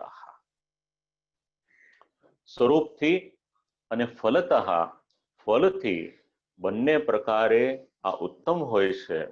તો એમનો સંગ કરવો જોઈએ કે ન કરવો જોઈએ, એટલે નિર્ણય આપ્યો તાદૃશાહ સંગઃ કાર્ય ઇત્યર્થઃ, એમનો સંગ અવશ્ય કરવો જોઈએ. સિંધવાહ મહાનદ્યો નદાવા તદ્રુપાગ્નેયાહ, સિંધવાહ આ પરિભાષા સમજાવી. અને સિદ્ધ પુરુષો કેવા છે, મનની ઉપાધિઓથી મુક્ત વિશાળ નદીના જલની જેવા છે. એની પછી 19મા પ્રકારના પ્રવક્તા એનો પરિચય આપે છે. 14મા શ્લોકના ઉત્તરાર્ધથી આરંભ થાય છે. આખા જ ગ્રંથમાં જે 19મા પ્રકારના પ્રવક્તાઓ છે એના માટે થોડુંક વધારે શ્લોકો આમાં આપણને જાણવા મળે છે. સમુદ્રીયાભ્યાસ સ્વાહા. જલ તો અનેક પ્રકારનું છે, પણ એમાં સમુદ્રનું જલ એ જેવી રીતે અગાધ માત્રામાં છે, બસ એવું આપણે વિચારી શકાય કે 19મા પ્રકારના જે પ્રવક્તા છે એનું નિરૂપણ અહીંયા સમજાવી રહ્યા છે. એના માટે અનેક શ્લોકો લીધા છે. તો 14મા શ્લોકના ઉત્તરાર્ધનું અનુસંધાન લઈએ. પૂર્ણા ભગવદીયાયે શેષ વ્યાસાગ્નિ મારુતાહ જડ નારદ મૈત્રાદ્યાસ્તે સમુદ્રા પ્રકીર્તિતા. એક એક નામ ગણાવ્યા છે. જેઓ પૂર્ણ ભગવદીયો છે. તો કોણ છે ભગવદીય? એટલે કહું શેષ, વ્યાસજી, અગ્નિ, હનુમાનજી, જડભરત, નારદજી, મૈત્રી મુનિ વગેરે આ બધા જે છે એ મહાનુભાવો છે. એ કેવા છે? એટલે કે સમુદ્રના જલ સમાન છે.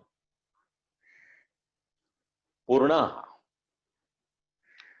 જ્ઞાન, ક્રિયા અને ભક્તિ ફલ પર્યંત જેમને પ્રાપ્ત થઈ ગઈ છે એમના માટે શબ્દ પ્રયોગ કર્યો છે પૂર્ણા. ભગવદીયા તો જે વૈષ્ણવ લખે છે એમને ઉપયોગી શબ્દ છે, કારણ કે ઘણી વખત આપણે ભગવદીય શબ્દ વાંચીએ છીએ અને એક ટીકાઓમાં એનો ઉલ્લેખ પણ મળે છે. થોડીક શબ્દોની એમાં આપણને વેરિએશન જાણવા મળે. તો અહીંયા આગળ ભગવદીય શબ્દનો અર્થ કર્યો છે જે ભગવાનથી સંબંધિત છે એનું નામ ભગવદીય છે. અને ભગવદીય થઈ જાય એટલે સમસ્ત પુરુષાર્થ એના સિદ્ધ થઈ જાય છે. અને પછી આ શબ્દ કોઈકને વધારે સમજવો હોય તો શ્રીમદ ભાગવતનો 5મો સ્કંદ 6ઠ્ઠો અધ્યાય અને એનો 17મો શ્લોક છે એને આપ લોકો શાંતિથી વાંચજો, એટલે ત્યાંથી આ શબ્દ કંઈક વધારે રીતે જાણવા મળશે. આ ટીકાકારનું મંતવ્ય છે. શ્લોક પણ આપ્યો છે ટીકાકારે, યસ્યામેવ કેવલ આત્માન વિરચિતમ, કેવલ યસ્યામેવ કવય આત્માન વિરતમ. આ જે શ્લોક છે એના અનુસંધાનમાં આ શબ્દ ત્યાં આગળ લીધો છે. પાછું યાદ કરું જરાક. યસ્યામેવ કવય આત્મા નમ વિરતમ. આ આત્મા નમ વિરતમ શબ્દ છે ત્યાં આગળ. તો ત્યાં આગળ ભગવદીય શબ્દ એ સમજાવ્યો છે. એની પછી એ શબ્દ છે તો એ સમજાવે છે કે આવા ભગવદીઓ કેવા છે, એટલે કે આવા ભગવદીઓ એ દુર્લભ છે, સરળતાથી પ્રાપ્ત ન થાય. તો એક એકના સંક્ષિપ્તમાં જરા જાણીએ આપણે. પહેલું નામ છે શેષ. એનો અર્થ થાય છે સંકર્ષણ, કે જેમણે સનત કુમારોને ઉપદેશ આપ્યો હતો. બીજા છે વ્યાસો. વ્યાસો ભગવાન બાદરાયણા. વ્યાસ એટલે બાદરાયણ, કે જે ભગવાનનો જ્ઞાનાવતાર છે. ગુરુ પૂર્ણિમાનો સંબંધ શ્રી વેદવ્યાસજીની સાથે છે. ક્યારેક કલાક બે કલાક કેવળ એક શ્રી વેદવ્યાસજીને માટેનું જ વક્તવ્ય રાખવા જેવું છે. જો શ્રી વેદવ્યાસજીને માટેનું વક્તવ્ય રાખે તો આપણને સમજણ પડે કે શ્રી વેદવ્યાસજીએ આખા જ વિશ્વને શું આપ્યું છે. કારણ કે એવું કહેવાય છે વ્યાસોચ્છિષ્ટમ જગત સર્વમ. આખા જ વિશ્વમાં જે કંઈક છે શ્રી વેદવ્યાસજીએ આપેલું છે એ જ છે. અને જે શ્રી વેદવ્યાસજીની કલમમાં નથી એ આ વિશ્વમાં નથી. તો આવી જ એમની ગરિમા છે. અને આપણે જ્યારે વૈદિક પરંપરા સાથે જોડાયેલા છીએ તો ભગવાનનો જ્ઞાનાવતાર એ તો વિચારવા જેવો છે. વ્યાસ ભગવાન બાદરાયણ ભગવતો જ્ઞાનાવતાર સમાધૌ ભગવત સ્વરૂપમ લીલામ ચાનુભૂય. સમાધિમાં ભગવાનની લીલાના દર્શન કર્યા અને વિશ્વને શ્રીમદ ભાગવત આપ્યું છે. અને શ્રીમદ ભાગવત એ તો પુષ્ટિ માર્ગમાં જે આધારશિલા સમાન 4 મુખ્ય પ્રમાણ માન્યા છે એમાંનું એક પ્રમાણ શ્રીમદ ભાગવત છે. ગુરુના લક્ષણમાં પણ એનું પ્રાધાન્ય સમજાવેલું છે. શ્રી ભાગવત તત્વજ્ઞાન. આવા શ્રી વેદવ્યાસ. એની પછી અગ્નિ. અગ્નિ પુરાણ વક્તા. અગ્નિ પુરાણના પ્રવક્તા અગ્નિ છે. મારુતો એટલે મારુત, એમનો પરિચય આપ્યો કે વાયુ પુરાણના પ્રવક્તા છે. એની પછી શબ્દ છે જડો. જડ એટલે જડ ભરતજી, કે જેમણે રહુગણને ઉપદેશ આપ્યો.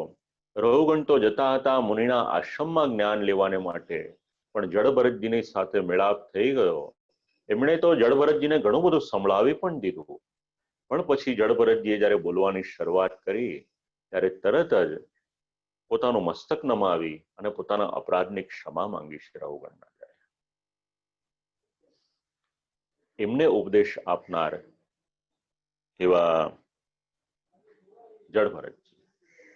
નારદા. નારદજી માટે તો કંઈ કહેવાની જરૂર નથી. ટેલિવિઝનમાં જે નારદજી દેખાડે છે એ તો આપણે પરિહાસનું પાત્ર બનાવી દીધું. પણ વાસ્તવિકતામાં દેવર્ષિ નારદજીનું ચરિત્ર વાંચો, વિચારો શાંતિથી, અને તો ખબર પડશે કે નારદજી કોણ છે. એ પણ ભગવાનનો અવતાર છે. નારદાહ પ્રસિદ્ધ એવા. એક શબ્દમાં પરિચય કરાવી દેશે ટીકાકાર. દેવર્ષિ નારદજી તો પ્રસિદ્ધ છે, એમના માટે કહેવાની જરૂરત જ નથી. દેવતાઓ પણ માન આપે, અસુરો પણ માન આપે, અને ભગવાન પણ માન આપે. જો દેવદાનવનું ભીષણ યુદ્ધ થતું હોય તો પુરાણ તો એવું સમજાવે છે કે દેવર્ષિ નારદજી મધ્યસ્થી કરે ને તો એ ભીષણ યુદ્ધ હોય એ પણ શાંત કરી દે છે. એવા દેવર્ષિ નારદજી છે. આપણે તો એવા નારદજીને ઓળખીએ કે જેમાં હાથમાં અને બાહુમાં અને જટા પર ને 4-5 ગજરા લગાવી દીધા હોય. નારદજીનું સ્વરૂપ તો કંઈક અલગ છે.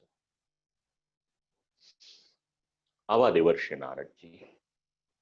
મૈત્રો એટલે મૈત્રેય, કે જેમણે વિદુરજીને ઉપદેશ આપ્યો. શ્રીમદ ભાગવતજીમાં આજે રાત્રે પ્રસંગ આવશે, નહીતર પછી પરમ દિવસે પ્રસંગ આવશે. આ મૈત્રેય મુનિનો પરિચય કરાવે છે શ્રીમદ ભાગવતનો 3ય અને 4થો સ્કંદ. કોણ છે મૈત્રેય મુનિ? અને આદિપદેન શિવાદિ સંગ્રહા. મહાદેવજી વગેરે દેવતાઓ છે આદિપદમાં આવી જાય છે. આ બધા કેવા? તે સમુદ્રાહ પ્રકીર્તિતાઃ તેષાં ભાવઃ સમુદ્ર જલતુલ્યઃ. આમની જે દિવ્ય વાણી છે, એમના ભાવ કેવા છે? તો સમુદ્ર સમાન છે. જેવી રીતે સમુદ્ર, એમાં એનો ગુણ છે, એનું નામ છે ગાંભીર્ય. ગુરુ દત્તાત્રેયના જે 24 ગુરુઓ છે એમાંના એક ગુરુ સમુદ્ર છે અને સમુદ્ર પાસેથી શીખવાનું શું? તો ગાંભીર્ય. અગાધ જલરાશિ હોવા છતાં પણ સમુદ્ર પોતાની મર્યાદાનું ઉલ્લંઘન કરે નહીં, અને જે દિવસે સમુદ્ર પોતાની મર્યાદાનું ઉલ્લંઘન કરે એ દિવસે એ સ્થાનમાં સુનામી આવી જાય, કઈ ન બચે. તો ગંભીર ભાવવાળા છે. રત્નાના માકારભૂતમ, સમુદ્ર કેવો છે? ટીકાકાર કેટલા સુંદર એક શબ્દમાં આપણને સમજાવી દે. અનેક રત્નોનો ભંડાર એ સમુદ્ર છે.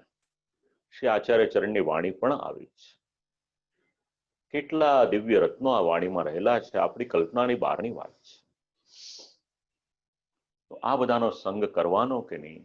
તો આવા ભગવદીયનો સંગ, એમની સેવા સ્વરૂપથી અને ફલથી પણ ઉત્તમ છે. તાદૃશમ સંગ સેવા ચ સ્વરૂપતાઃ ફલતઃ ઉત્તમેતિ સા કાર્યેત્યર્થઃ.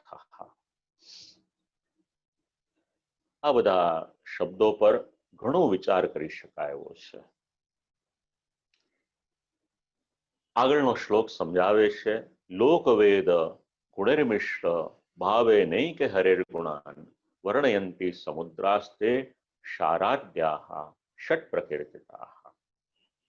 આમના ભાવ તો સમુદ્રની જેવા ગંભીર છે. કેટલાક લૌકિક ભાવથી મિશ્ર, કેટલાક વૈદિક ભાવથી મિશ્ર, કેટલાક ભગવત ગુણ ભાવથી મિશ્ર શ્રી હરિના ગુણોનું નિરૂપણ કરે છે.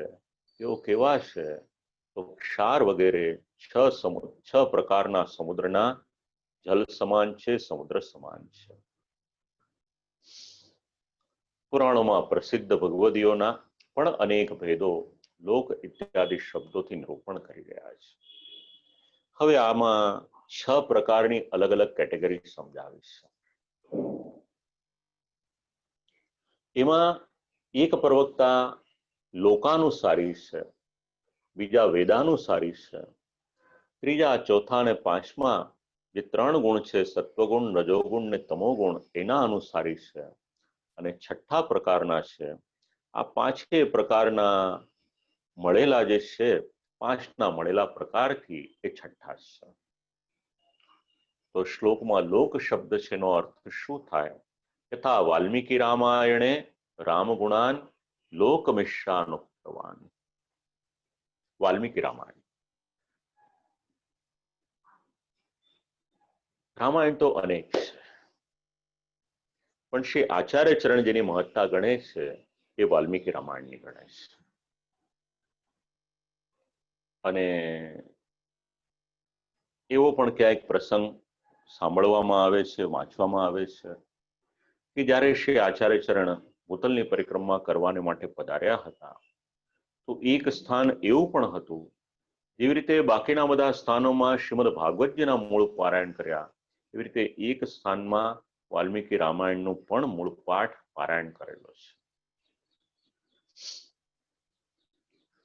તો લોકાનુસારી અર્થમાં ગુણગાન કરવાનો અર્થ એટલે જેમ વાલ્મીકી રામાયણમાં મર્યાદા પુરુષોત્તમ શ્રી રામચંદ્રજીના ગુણોને લૌકિક ગુણો સમાન વર્ણવી અને ગુણગાન કરે છે, આનું નામ છે લોક. બીજા છે વેદ. તો વેદાનુસારી ગુણાનુસારી ગુણગાનનો અર્થ અધ્યાત્મ રામાયણના વક્તા શિવજીએ શ્રી રામચંદ્રજીના વૈદિક ગુણોનું નિરૂપણ કર્યું છે. અને એની પછી 3, 4, 5 એમાં ગુણૈહિ સત્વ રજ ને તમ. પરાશર મુનિએ વિષ્ણુ પુરાણમાં સત્વગુણથી મિશ્રિત હરિનું નિરૂપણ કર્યું. મનુસ્મૃતિના અનુસંધાનમાં મનુ મહારાજે રજોગુણ મિશ્રિત ગુણગાન કર્યું, અને વાયુ દેવતાએ વાયુ પુરાણમાં તમોગુણથી શિવજીને જ બ્રહ્મરૂપનું નિરૂપણ કર્યું છે. આ પ્રકારના પ્રવક્તાઓ સમજાવ્યા. પણ મનુ મહારાજમાં ભગવદીયતા નથી એવી પણ શંકા ન કરવી. પછી એના માટેના બધા શ્લોક આપ્યા છે, પણ એટલું ડિટેલમાં આપ લોકોને કહેતો નથી, કારણ કે પછી ગૂંચવાડા ઉભા થશે. તો આ બધા છે, એમની ભગવદીયતામાં કોઈ પણ પ્રકારનો સંશય નથી. અને મિશ્ર એટલે લોકવેદ ગુણૈહિ, 5 ભાવોનું મિશ્રણ કરી અને હરિનું ગુણગાન કરે છે એ મિશ્ર. મિશ્ર એટલે પુરાણો અને ઉપપુરાણના બધા જ ભાવોને મિશ્રિત કરી અને અર્થઘટન કરે છે. તો આ છ પ્રકાર જે ભગવદીય વક્તાઓના ભાવોને છ પ્રકારના સમુદ્રના જલ સમાન એ સમજી લેવાના છે. હવે છ પ્રકારનો સમુદ્રનો ભાવ. તો આપ લોકોએ શ્રીમદ ભાગવતજીની કથા તો અનેક વખત શ્રવણ કરી છે. શબ્દો યાદ કરાવું છું કેવળ. પંચમ સ્કંદ કદાચ યાદ હોય આપ લોકોની સ્મૃતિમાં, તો એમાં સમુદ્રના જે અલગ અલગ પ્રકારો બતાવ્યા છે એમાં એક છે ક્ષારોદ, બીજો છે દધિક્ષિરોદ એટલે દધિસાગર, ત્રીજો છે સુરાસાગર, ચોથો છે ક્ષીરસાગર, પાંચમો છે ઘૃતસાગર અને છઠ્ઠો છે શેરડીનો સાગર. એની સાથે પણ આ બધું વિચારી શકાય એવું છે. હવે 16મા શ્લોકનો ઉત્તરાર્ધ અને 17મો શ્લોક. ગુણાતીતતયા શુદ્ધાન સચ્ચિદાનંદ રૂપિણાઃ સર્વાનેવ ગુણાન વિષ્ણોર વર્ણયન્તિ વિચક્ષણાઃ તે મૃતોદાઃ સમાખ્યાતસ્તદ્વાક્પાનમ સુદુર્લભમ. ભગવાનને ગુણાતીત સમજીને શુદ્ધ સત ચિત આનંદરૂપ ભગવાનના બધા જ ગુણોને જે વક્તાઓ વર્ણવે છે તે વક્તાઓ કેવા છે એટલે એમનો પરિચય આપ્યો. એ તો અમૃતના સમુદ્ર સમાન છે. અમૃતનું એક બિંદુ હોય તો એ પણ અમરત્વ આપી શકે. તો આ વક્તાઓ કેવા છે એટલે કે અમૃતના સમુદ્ર સમાન છે. અને સાથે સાથે શ્રી આચાર્ય ચરણે નિર્ણય પણ આપી દીધો.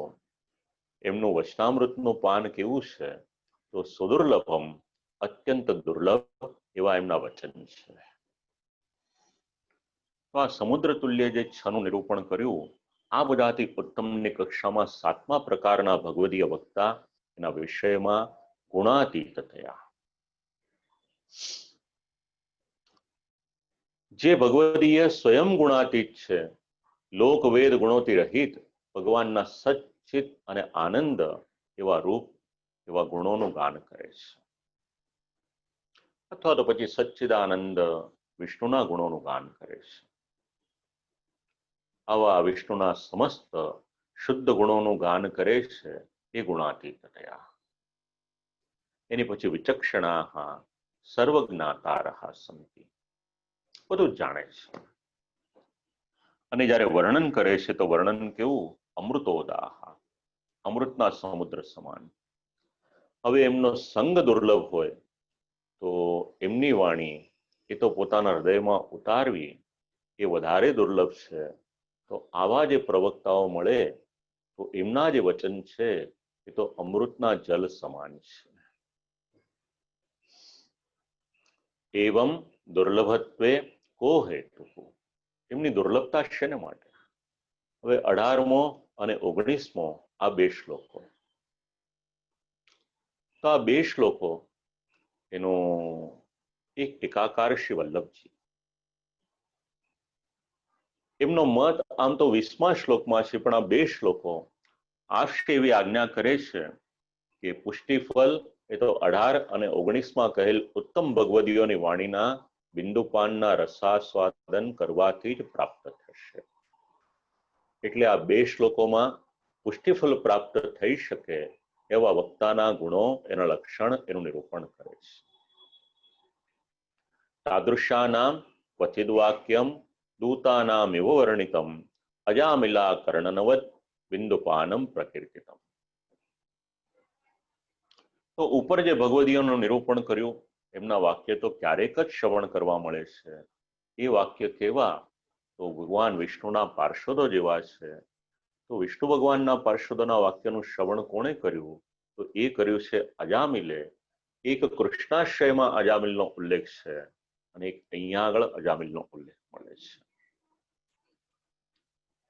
એવા જે વાક્ય છે એ કેવા છે? એટલે કહ્યું અમૃત બિંદુના પાન સમાન છે. જ્યારે ભગવાન કોઈક અપરાધ વગેરેને કારણે ભગવદ વિમુખ થયેલો પોતાનો કોઈ જીવ હોય, પોતાના આવા જ ભગવદીય પુરુષનો ઉદ્ધાર કરવાનું નક્કી કરે, ત્યારે એમની સાથે મેળાપ કોનો કરાવે? તો આવા ભગવદીય કોઈ પુરુષ હોય, આવા ભગવદીય કોઈ વક્તા હોય, એની વાણીનો એ જીવને મેળાપ કરાવે છે.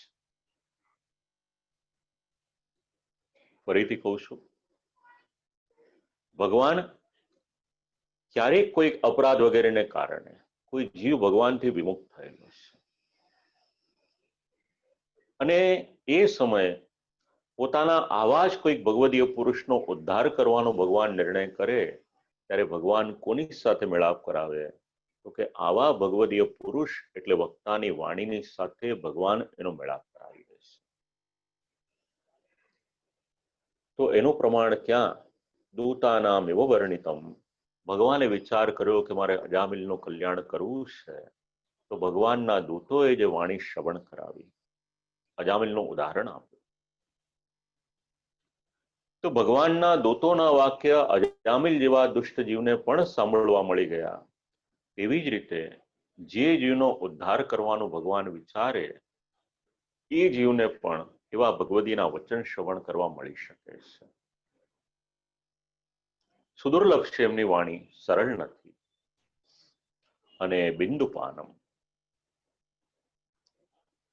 તો ભગવદી અને વાણી શ્રવણ કરવા મળી જાય એ બિંદુપાન સમાન છે. તો જેવી રીતે બિંદુનું પાન ક્યારેક કિંચિત સુખ આપી શકે, તો એવી જ રીતે આ ભગવદીના વચન પછી તો એ દુર્લભ કેમ છે એ સમજાવ્યું છે, એમના વાક્ય દુર્લભ કેમ છે એ સમજાવ્યું છે. વાત જરાક સમજવા જેવી છે. સંક્ષિપ્તમાં કહું આપ લોકોને, જે પ્રસંગ આપ લોકોએ સાંભળ્યો છે એની વાત કરું એટલે આ સિદ્ધાંત જ સમજાઈ જાય. જેવી રીતે પરીક્ષિત રાજાનો અંતિમ સમય આવ્યો, બધું છોડીને ગંગાજીના તટ ઉપર ગયા અને ત્યાં આગળ શ્રી સુખદેવજીની સાથે મેળાપ થયો અને શ્રી સુખદેવજીએ એમને જે વાણી શ્રવણ કરાવી, બસ આ વાણી કેવી? એમનું કલ્યાણ કરનારી હતી. ગોપીજનોની વાણી કેવી? અક્ષન્વતામ ફલમિદમ. એ વાણી કેવી? પરસ્પર જ્યારે ગોપીજનો ભેગા થાય એટલે ભગવાનના આ ચરિત્રોને યાદ કરે, તો એમાંથી પણ એક સુંદર ભાવ પ્રકટ થાય છે. ગોપીજનો જ્યારે ઉદ્ધવજીને મળે છે ત્યારે જે દિવ્ય ભાવ પ્રકટ થાય છે, બસ એવી જ રીતે આવા જે ભગવદીઓ છે એમની વાણીના બિંદુ માત્રનું પણ શ્રવણ કરવામાં આવે તો શ્રોતાઓને લાભ શું થાય? તો શ્રોતાઓમાં એ પ્રવક્તાની જેવી જ ભગવદીયતા એ ઉત્તમ થઈ શકે છે, ઉત્પન્ન થઈ શકે છે. અને શ્રોતાઓને પણ ભગવાનના મહાત્મ્ય અને સ્વરૂપનું સમસ્ત જ્ઞાન આ પ્રકારના વક્તાની વાણીમાંથી થાય છે. રાગ જ્ઞાનાદિ ભાવાનામ સર્વથા નાશનમ યદા તદા લેહનમિત્યુક્તમ સ્વાનંદોદ્ગમ કારણમ. 19મો શ્લોક એના અનુસંધાનમાં વિચારી શકાય. જ્યારે અમૃત તુલ્ય વક્તાના વાક્યોના શ્રવણથી રાગ, અજ્ઞાન, આસક્તિ, દ્વેષ વગેરે ભાવોનો બધી જ રીતે નાશ થાય છે. અમૃતત્વ જ્યાં આવે ત્યાં કોઈ પ્રકારનો રાગ ન રહે, દ્વેષ ન રહે, આસક્તિ ન રહે, અજ્ઞાન ન રહે. અને એના કારણે પ્રાપ્ત શું થાય? તો દિવ્ય આનંદની અનુભૂતિ થઈ શકે, ભગવાનના કીર્તન થાય, એ જ સ્વાદ પ્રાપ્તિ એનું અનુસંધાન સમજાવ્યું. સંસારનો રાગ એને દૂર કરી દેશે, સાથે સાથે અજ્ઞાન હોય એને દૂર કરે છે, અને કામ, ક્રોધ વગેરે વિકાર હોય એને દૂર કરે. લેહનમ એટલે એનું આસ્વાદન કરવું જોઈએ. લેહન કરવાનો અર્થ થાય છે આસ્વાદન. પિબત ભાગવતમ રસમાલયમ, અને એમાં જે મુહુરહો નિરંતર પાન કરવાનું છે, જન્મથી મૃત્યુ સુધી. બસ અહીંયા પણ લેખનમ. અને એ વાણીને જ્યારે આસ્વાદન લેવામાં આવે છે ત્યારે ભગવાનના સ્વરૂપાત્મક અને લીલાત્મક જે દિવ્ય આનંદ છે એ આનંદની અનુભૂતિ કરાવનારી આ વાણી છે, આ વક્તાના હૃદયના ભાવો છે. ઉદ્ગમ એને ઉત્પન્ન કરાવે છે. એટલે ઉચ્ચ પ્રકારથી પ્રકટ થતું એટલે તેની વાણી જીવના દોષોને નિવૃત્ત કરી એને પરમાનંદ સિદ્ધ કરાવી દે છે. એટલે આવા જ પ્રકારના જે ભગવદીઓ છે એની વાણી શ્રવણ કરવી, એનું આસ્વાદન કરવું, આ સિદ્ધાંત સમજાવ્યો છે. 20મા પ્રકારના શ્રોતા. ઉદ્રતો દકવત સર્વે પતિતો દકવત તથા ઉક્તાતિરિક્ત વાક્યાની ફલમ ચાપી તથા તથા. સર્વે એટલે આગળ જેનું નિરૂપણ કર્યું અત્યાર સુધીના આ 19 પ્રકારના પ્રવક્તાઓ થઈ ગયા. હવે બાકીના જે બચેલા છે એ બધાના માટે સર્વે શબ્દ એનો ઉપયોગ કર્યો છે. ઉદ્રતો દકવત, કુવા અથવા તળાવ વગેરેમાંથી પાત્રમાં ભરીને જલ લાવવામાં આવે તો એના માટેના જલ એનું નિરૂપણ કર્યું. પૂર્વમાં કહેલા જલભેદો એનાથી અતિરિક્ત પાત્રથી નીચે પડેલા જલની જેવો ભાવ, એટલે જ્યાં આગળ જે પડે છે જલ એ સ્થાનને ભીનું કરી દે છે. ક્યારેક ગુણોત્પત્તિ થાય, ક્યારેક દોષોત્પત્તિ થાય.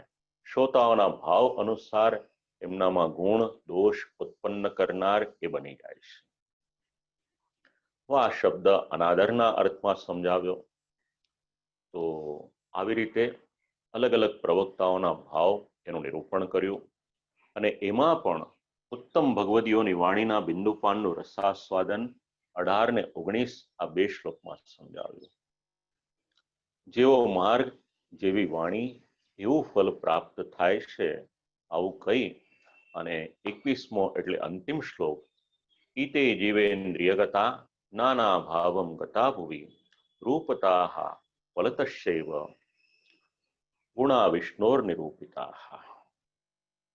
એટલે આ પ્રકારે જીવ અને ઇન્દ્રિયોમાં રહેલા અને પાત્રમાં આવી જુદા જુદા ભાવને પામેલા ભગવાનના ગુણો સ્વરૂપથી અને ફલથી એ વર્ણવવામાં આવ્યા છે. ઇતિ એટલે આ પ્રકારે સમસ્ત પ્રકારો. ભુવિ એટલે ભૂલોકમાં જીવ ઇન્દ્રિયોમાં પ્રવિષ્ટ થવા વાળા. જીવનો અર્થ તો પ્રસિદ્ધ છે, શરીરધારી જીવ અને ઇન્દ્રિયાણી. ગ્રંથનું જરા કન્ક્લુઝન, ટીકાકારોના જે શબ્દ છે એ કહું હું, એટલે પછી આપણે વિરામ લઈએ. તાત્પર્ય શું? તો ભગવત ગુણ. ભગવાનના જે ગુણો છે એ તો કેવળ અને કેવળ ભગવાનમાં જ રહેલા છે. તેથી એ ગુણો છે એ ભગવત રૂપ હોય છે. પરંતુ જ્યારે એ ભગવાનના ગુણો જે પ્રકારના આધારમાં પ્રકટ થાય છે, તો એ આધાર અનુસાર એનું સ્વરૂપ અને ફલ એ પણ બદલાતું જાય છે.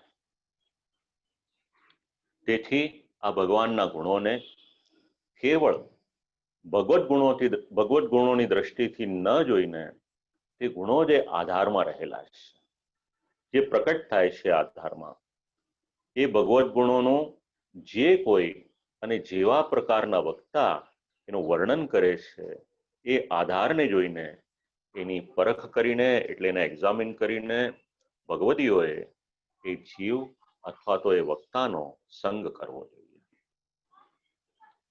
અને જે પ્રકારના વક્તાનો સંગ કરે એ પ્રકારેનું એનું જ્ઞાન અથવા તો ફલ સ્વરૂપ એને અનુભવી શકે. તો ઉત્તમ પ્રકારના વક્તા હોય તો ભગવાનના ગુણોનું વાસ્તવિક જ્ઞાન એને પ્રાપ્ત કરી શકે છે. આ બધું વર્ણન શેના માટે કર્યું? 2 દિવસ આપણે આ શ્રવણ કર્યું ને આવતીકાલે પણ કરીશું. તો આ વર્ણન શેના માટે? તો આ બધું વર્ણન એટલા માટે કરવામાં આવ્યું કે ભગવત ગુણોનું શ્રવણ